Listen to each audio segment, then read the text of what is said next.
Hello everyone, Dr. Matt Geller here with Covalent Careers. Today's episode is about cash flow planning, and we are headed over to Agara Coach of La Jolla to check out some amazing cars, Lamborghinis, Ferraris, Porsche 918 Spyders, Bugattis, and the topic is on cash flow planning. You'll see why I'm going over there in a few, but ultimately cash flow planning is a way to plan for your financial future. It's not budgeting, it's not retirement planning, it's that and short-term and long-term financial planning all in one. Most people I've met have not done or do not practice good cash flow planning, and we've built an amazing calculator that makes all of that a lot easier and more realistic, very easy to use. So let's head over to Agara Coach, let's set the stage for this episode, and check out some beautiful cars.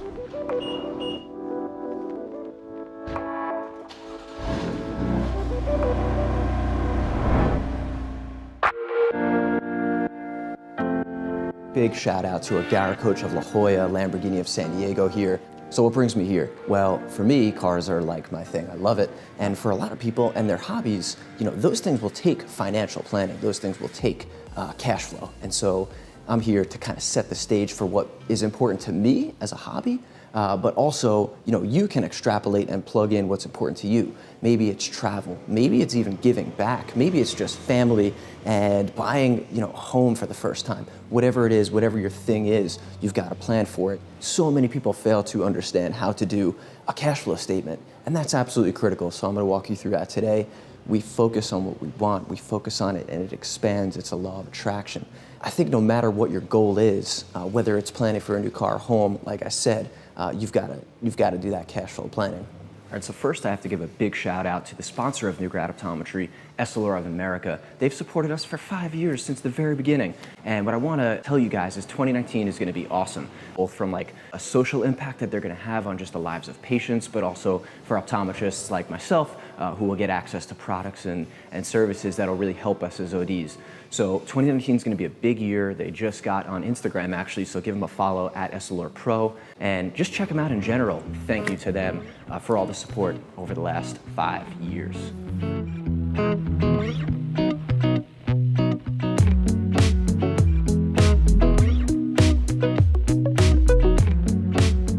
Not everyone's goal is to have a $250,000 Lamborghini, but hey, what if you're planning for that vacation?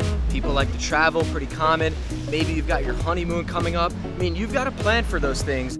What does the cash flow look like over time? Or potentially really what an expensive trip might do for your long-term savings, retirement, those types of things, because it will have an impact and you will see that. So vacations, those are definitely on the list. It doesn't need to be a vacation, it doesn't need to be a car. It could be the next condo. Regardless of what it is, by planning the expenses over time, that's the critical piece. Now, I know most people are definitely not trying to buy Lamborghinis, especially not as a new healthcare professional, but planning for a home, right? Getting ready for that first big purchase, down payment, mortgage. How do you calculate those things? How do you understand how that will affect your cash flow, your retirement? Cash flow planning statement, that's how you do it. All those things are very calculatable, right? It's very, very possible to figure it out. You could 100% do it on your own. So I'm gonna show you how it's done. Maybe you just wanna buy some roller skates. So before we get into how the cash flow calculator works, how some of this financial planning works, let's show you some beautiful, beautiful, beautiful cars.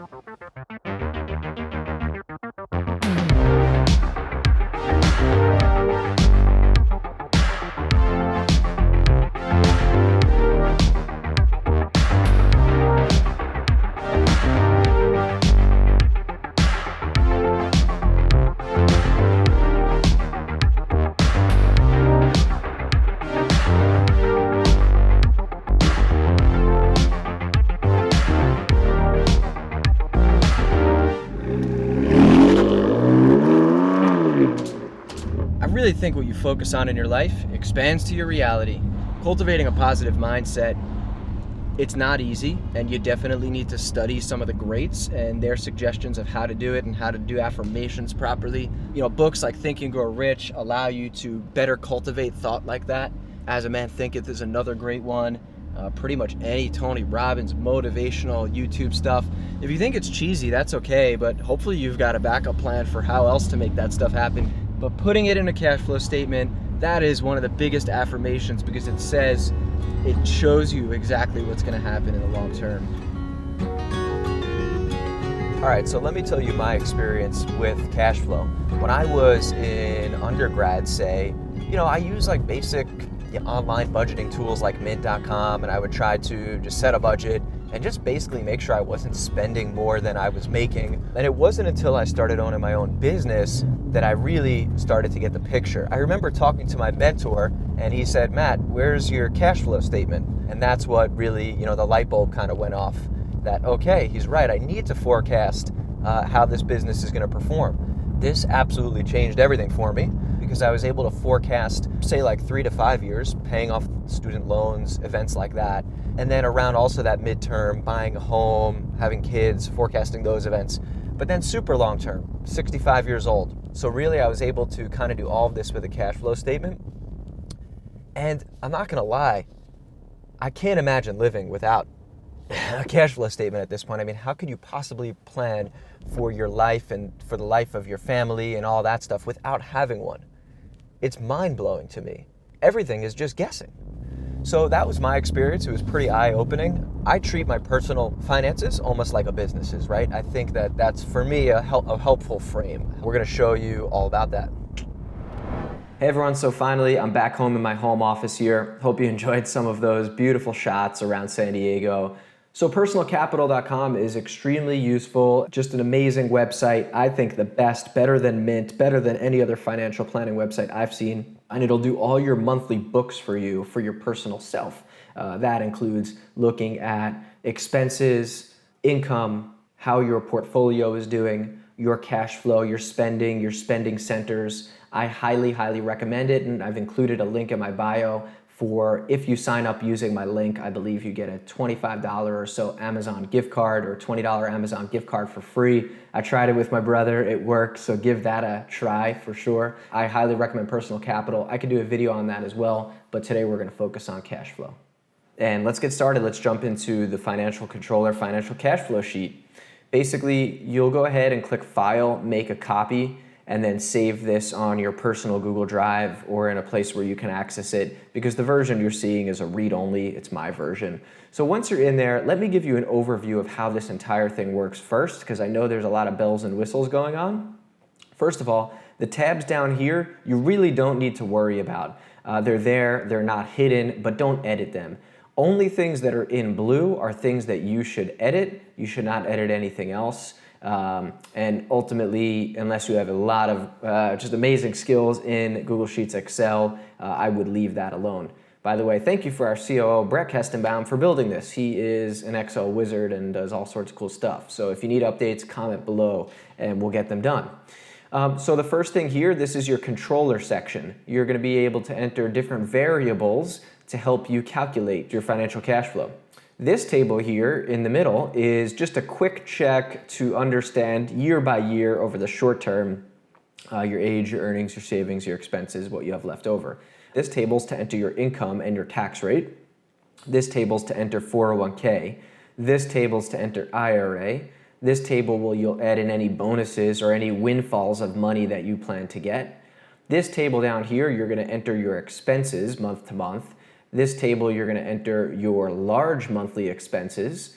This will enter, one-time expenses, for example, a home down payment. And then this table here enables you to control any monthly expense increases so that each month you don't need to go in here and update it. You can just assume for changes here. Once we go over to the right side, what you're going to notice is a retirement calculator. In this spot, you could desire how much money you want to retire with, your retirement age. This chart shows your retirement balance over time. This is your 3-year cash flow, savings and checking, not retirement, your 8-year and your 35-year. This table right here ultimately shows you cash flow over a very long time. You'd probably be over 100 years old if you got down to the bottom of this. So let's go ahead and start playing around with this. We work with optometrists. I'm an optometrist. I don't see patients anymore, but I know that life well. We work with physical therapists, occupational therapists, speech language pathologists. So really I'm going to do just kind of something right up the middle here. and forecast someone's financial situation. That's what we're going to plug it in. I'm gonna put my birthday on November 1987, so that's where we're gonna start here on the left side, 1987, November, and then it's the year 2018 is when I'm starting my calculations here, okay? You'll put this in for when you start, it'll probably be 2019 by the time a lot of you see this. Now I'm gonna go ahead and hypothetically make up your starting savings balance. I'm not sure how much money you have saved, but perhaps you have some money saved. Let's go ahead and just edit this up. Let's say $50,000 you've got saved, and then you've got another $25,000 in retirement and maybe $15,000 in checking. A nice situation to be in here as you're getting started as a new graduate healthcare professional. Now, in your retirement, this is ultimately how much your retirement is going to earn. Now, historically, between I think 1920 something and 2019, the S&P has historically returned, say, 10%. A lot of investors will tell you the average return, if you have your money in for a long time, some years will be good, some years will be bad, is roughly, anywhere I've seen 5 to 10%. So I'm going to go ahead with 7% here. Now, this video isn't about how to make 7%. That's something for later. But we're going to go ahead and put 7%, assuming your retirement, that's things like 401k, IRA, and other retirement you have, is sitting in a nice account. Now, long-term savings. Long-term savings is a bit of a different story here, okay? Everything in this cash flow calculator is going to assume that the money you have sitting that is not in retirement and not paying towards bills is accumulating at this savings rate. So be smart with your savings. And this isn't to say checking account, savings account. This is just cash left over. Now, for me, I keep some money in my checking account. It doesn't necessarily grow because there's barely any interest on it. I keep some of my money in a long-term CD account, a long-term savings account. I keep it in say, the market. And so you need to determine here, what is the annual return on that? I've got mine, this isn't me, by the way, but I'm just in this situation pegging that at 2%. It's about what the current Federal Reserve interest rate, the Fed funds rate is now. If you put all your money in just say an Ally Bank savings account, you'd go ahead and earn about 2% guaranteed. That doesn't consider inflation and things like that, but 2%, we'll leave it there. But you can make a big change. Watch, we'll just show you. If you look what happens to your cash at age 65 if we change that to 5%. You're already up to 1.1 million from 666,000. That's the law of compounding there, but it's important to get this one piece right. Now, everyone listening to this likely has a student loan. I'm going to go ahead and just put in some terms here, 6.55% interest rate. I'm going to say that this individual hypothetically is paying $2,000 a month. They have an $80,000 principal left, and we'll just say that principal started in December. And now this is going to spit out your loan payoff date, right? The total amount paid towards the loan and the interest you're paying towards the loan. So real quick, we're going to go into different examples, but just by saying, let me go ahead and pay $3,000 a month. Remember, we're about to hit enter here. September 2022 is when we paid it off with $2,000 a month, and we're paying $10,000 in interest. Go ahead and update that, and you see now you're paying that off much earlier, and you've nearly cut your interest in half. These are financial decisions you need to make. Okay, we're going to back that out. We're still going to say $2,000 a month. Now, I backfilled a lot of this information. Now, this is where you're going to have to take a little bit of time. You've got to predict your household income, okay, over time. Now, this gives you, we're not trying to make this too complicated for you, so we included about 10 years of time here. And so let's go ahead and assume, let's say this is joint income between you and a spouse, right, and how much you made that year. What you need to do is enter that amount of money, and this is where that law of attraction comes into hand. How much do you want to earn? What's important to you? Don't be too conservative. Don't be too over the top about what you're going to make. Be honest, but if you want to strive towards something, strive towards it. Make $250,000 a year happen between you and your spouse. Now, I've included this link here because I really like their site for finding your tax rate. So the tax rate, you've got to plug this in. So let's just use this $100,000 as an example. All I do here, San Diego, I'm going to go ahead and put in 100,000, right? And I'm going to say this is filing married. I'm also going to say that now you can do different deductions and things. You don't have to. Let's just say you're contributing to your IRA, the max 5,500. You can just leave this blank if you want. then all you want to do, there's a lot of information here, but the way to find your effective tax rate, your overall tax rate, is just divide how much income tax you're paying, right? That's federal, FICA, state, and local.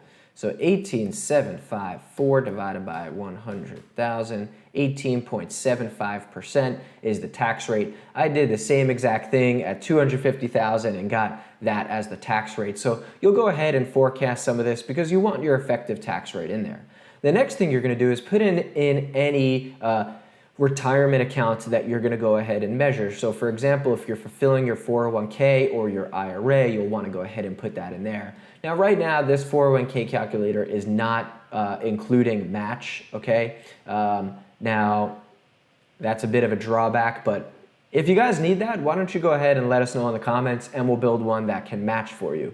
First thing you're going to want to do is set if you're single or married, because if you're married, you can contribute more to your 401k and IRA. And it'll tell you down here, right? If I change this, it's going to tell me the max contribution when single. It should. Oh, there it goes. The max, it had to load. When the max contribution when single is 19,000, the total contribution allowed when single is 6,000 here. If I update it, you'll see it's gonna run this little bar here. Okay, keeping on going. So now, this is important to get this right. There's pre-tax and post-tax IRA. A post-tax is a Roth, a pre-tax is not. Really quick, post-tax IRA, when you put in your money into the IRA, you are taxed on it upfront at your tax rate today. When you take it out at 65, when you retire, you're not taxed at your rate then. Likely your rate will be higher then because you'll earn more. That's why Roth does make sense for a lot of new healthcare professionals. Now here, it's basically telling me you've got to look at this column. It's going to say to max out your 401k, you've got to enter 38% here. That loads, and you're going to see that your total 401k contribution here is 38,000. Like it says, that's the max when you're married.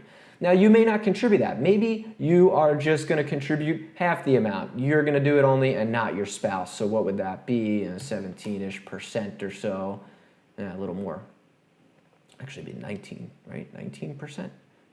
So, you can go ahead and put that in, and then this column will tell you actually what you intend to go ahead and actually put into that 401k. So I've got this individual not putting in much, but then really starting to max it as they get more money, right? And then same thing with IRA. This works the same way, deciding what to put in and what not to put in. Now you can mess around with this because it may make more sense for you to say, you know what? Let me up my student loan payments and let me decrease the amount that I'm putting in my IRA or my 401k, because that's your strategy, right? You've got to think about that, and that's going to go ahead and affect your cash flow over time. But you can play with the calculator and see what happens. I'm going to go ahead and put this back to where we were. Now in this column, any bonuses that come along will be important, but it's not just bonuses, right? Say for example, you plan to get married, and you know what? You're going to make some money from that wedding. Let's just go ahead and say you're going to make $50,000 in gifts, right? And you're getting married, we'll just say in 2020, year 2020, March, go October, that's when I got married. In October 2020, you're going to be taking on a nice amount of money there, okay? So great, that's going to affect your overall cash flow. If you guys want to see how that affected it, we're going to get to how it does, but let me back that out for a second. You'll see, watch it change. Right? Okay, you just lost a lot of cash when you're 65 there. Okay, so I'm going to go ahead and re-enter that. Then I'm going to go ahead down here, and you're going to want to enter your expenses. You could use some of these categories here that are already in there. Deductible and non-deductible says if it's deductible on your taxes. That's why charity is checked off here. And so you'll go ahead and put in your average monthly expenses there. Now on this column, this is large monthly expenses. So I'm going to say that in January 2026, you plan to put a down payment on a home of $100,000 and that your monthly mortgage amount is $2,364 and it's a 30-year mortgage. Okay, so that's a start and end date for it. Then let's say you're saving for college for your son or daughter, and in this situation here, I don't even know, I should know how much college costs, but I put in $1,000 a month for say 4 years here that you're helping with the payment on that college, right? Last thing you want to do is you want to assume how much money you're going to be spending more per year due to just, you're buying new things, or because you're making more money. Say, for example, here you see that you're making more money with time. So you're going to spend more money each year. So what this is going to do, right now your average monthly expenses, if we look here, actually equals $4,859. Now this is also going to include your student loan payment of $2,000. And then ultimately you can add on a number here, and it's going to increase that overall amount that you're spending each month. So ultimately, these are your average monthly expenses increasing with time. I figured, this individual over the next 10 years is going to be spending quite a lot more money to uphold that lifestyle that they're building. Let's get into the good stuff here now. Over on the right, you want to set your retirement target age. So for example, you want to draw into your retirement at 60, and your target retirement amount, let's just say, is $3 million. That would be great, right? This is going to tell you your target retirement date based on that, okay, what date that actually is. But look, if I change this to 65, I'm going to work an extra 5 years. That means 5 years more of income. So watch the difference. I'm going to undo that. Okay, 5 years more of income made you quite a lot more. So this is total cash you're going to have, and total cash is basically saying how much you have in your savings and your checking account, not your retirement. This is saying how much you have in your retirement, and your net worth, I believe here, let me just double check, 720 plus 5523. This is going to go ahead and give you, yep, that's this your overall net worth, your retirement, and your cash. Okay, let's look in these charts here. So over time now, you're going to see that your retirement balance is increasing exponentially. That happens due to compounding. Every dollar that's in there, doubles over time and just keeps earning more and more. And then this is your cash flow 3-year in your checking and savings account. It does not include retirement because retirement really shouldn't be necessarily considered in your cash flow. You can't touch that money until you retire. So why would you really account for it in your cash? That's not something that these charts are looking at. This is your 8-year. Now, why is it jagged, right? Why did this happen? Well, let's see. In March 2020, all of a sudden, you have a lot more assets. Well, what did we do in March 2020? It looks like in 2020, yes, you made more money. You went from 100 to 165,000. Do we have any big expenses then? No, no big expenses happened then. You also started putting money in your retirement, although this wouldn't measure that, right? So you're having a nice big jump in your income, and so at any point in time, this is how much cash you're predicting yourself to have into the future. Now, 3 years helpful, but I like to look at the 8-year. The 8-year is going to help me do things like plan for a home. And our home is in that timeline here. I've got January 2026 and January 2056 for that mortgage payment, January 2026 for that home down payment. So that's why you're seeing on this one a spike from your increase in income, right? But then right around 2026, you're putting down $100,000 to pay for your home. But hey, look, you're on an upwards trajectory still. That's a good thing here. And now onwards through towards your retirement, you are saving more, and you've got quite a good amount of assets. This is extremely long-term cash flow showing savings, checking, and retirement. And you see it really gets crazy. Now, if you live to 2085, that's very cool, $61 million you'll have. It's a little outrageous, not the right way to think of this. So let's play with this and show you actually how this could be a bit more helpful than what we're just doing here. Let's go ahead and say, let's throw some hypotheticals here. Let's say you really want to aggressively pay off your student debt. Let's up this to $5,000 a month. Your interest just got cut from $10,000 to $600. Whoops, we put it on a $50,000 monthly payment. We don't want that. $5,000. Your interest went from $10,000 to just about $4,000. Now look what happened here. Your 3-year cash flow, you actually went into the red here, right? Your total current assets went in the red. Now that's not necessarily the worst thing in the world if you have someone to spot you $10,000, but you really rather not do that. You want to have an emergency account at all times of, say, 3 to 6 months of living expenses. So I'm not really enjoying this one too much. I don't like that scenario for your future cash flow. So let's go ahead and change this back to say our modest $2,000 payment. Let's look what happens now, though. Maybe this is your exact situation that you're in, but you don't have a $50,000 savings account. Let's say you got a $20,000 savings account, right? That'd still be pretty nice. See what happens here. Okay, the calculations happened. And now this is totally possible. You're running a little thin on total current assets. This isn't too bad though. And ultimately you can still afford everything. This is great. This shows you here your loan balance getting paid down over time. All right, pretty happy there. But let's go ahead and say that, you know, you want to, your rent payment is actually, you want to get a new apartment. Let's say that that's $2,400.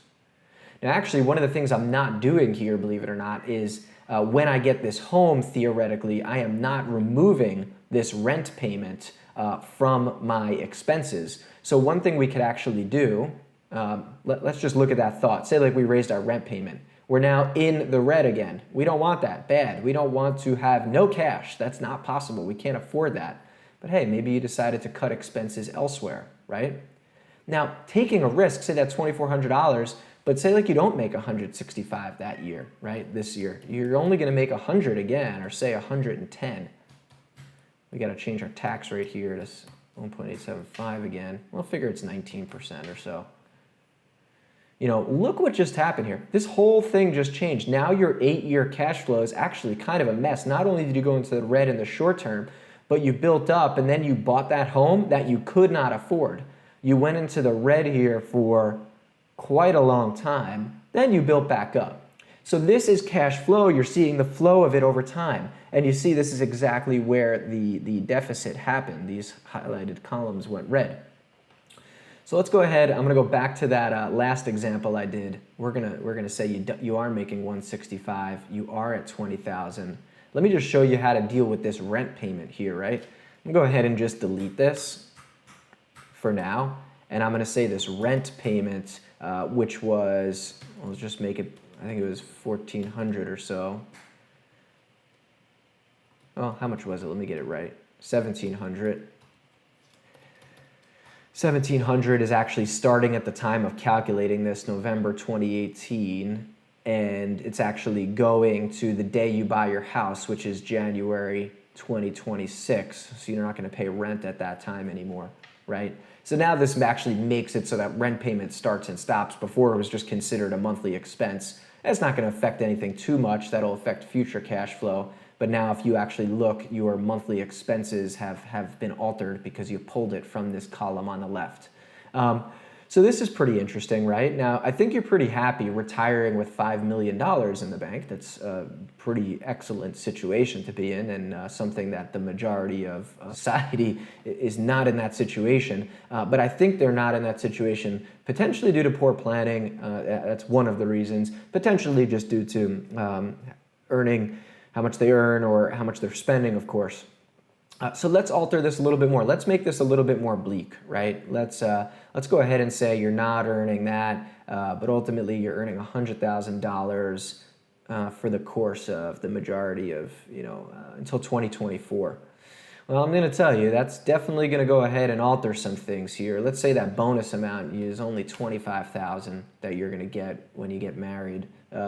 And so, keep in mind, as I'm changing this, because I'm changing how much money you made, the amount of money to match your IRA or 401k will shift a little bit. So you'll want to look there and make sure, once again, that the number here is actually how much you plan to put into retirement. Now, we're in a pretty overall, well, we're not in the worst situation here. We're definitely on our way down in the 3-year cash flow predictive, and pretty bad. We kind of come out of it as we start earning more money here, and then right back into it again when we buy that home. But in the long term, you see you don't have any new expenses, so your compounding is really starting to kick in. This is just a blip on this radar here. You could barely notice it over that amount of time. So this really isn't a good scenario at all. So let's say you buy a less expensive home, your down payment is only $75,000, and say your mortgage is $2,000. Let's say that college payment, you're only going to support them with $500 extra a month. Now I believe this did the calculations here. And so, you're looking still not the best situation. That didn't really help all that much. Now, what you want to do is ultimately plan for what's going to make the most sense for you and for your life, right? And this is where cash flow planning comes in handy. no other tools that you're really using are going to forecast for you the exact things you intend to spend and the way you're going to use your money or the way savings is going to happen for you. So you've really got to consider that in every way possible. See, ultimately, for this person, they still end up cash in the bank at 65. Isn't bad, but it's completely unsustainable here. You know, having negative $40,000 is not the way anyone wants to live. So simply, you know, not going to happen. Now, let's just say the college and rent payment don't happen. You see, I'm just kind of playing around with this here, and you know, things are going to change quite a lot. So it looks like actually in this short-term situation, this is mostly affected by actually likely overspending. Well, let's look at our quick cash flow here. That's because your earnings are not enough for what your expenses are. Your expenses here are quite high, and that's due to ultimately how much you're spending here, how much you're spending here. And also, you've got to think about how much money you're putting into retirement, right? You're definitely putting money into retirement, and although that's getting saved away for later, you don't have it to spend today. So let's edit that, for example, right? Let's just say you're not putting anything into your 401k at all. Now, your retirement savings is going to be no good. So look, when we made that change, you're going to see here that you have a lot more cash, but your retirement's a lot less. So in this cash flow situation, you definitely did go into the red for a bit, but ultimately pulled yourself out and were doing okay. So you want to play around with this and try different scenarios to see how it all makes sense, and try to understand by looking at this particular flow here, what is causing you to be in various situations and depleting cash flow. So this is how you plan for the long term. If it's a home, if it's a Lamborghini, if it's you know, you're planning for a new baby, we've said it all. But this is how you see what those things are in the long term. So I hope this forecasting dashboard is useful for you, and I think it would be very, very helpful. All right, everyone, I'm signing out now. I hope that was helpful. Cash flow planning could be pretty boring, I think, but when you actually put your data in and see what your financial life is going to be like, you're going to be pretty excited. Some people don't want to face the brutal facts, but the sooner you do this, the more you can take control over your financial future and have it turn out the way you want it to be. Put everything into this calculator, see what your financial future looks like, and start planning. Maybe you need to increase your income, decrease your expenses, put more in retirement, put more in student loans, decrease student loan payments, whatever it is. Take control of it now by using a tool like the one we've built. By the way, CovalentCareers.com is the company I co-founded with all my amazing business partners. It's a career development company for new healthcare professionals. We specialize in education, mentorship, and job opportunities for new healthcare professionals. Check it out and create a profile, sign up. More resources like this on the site. See ya.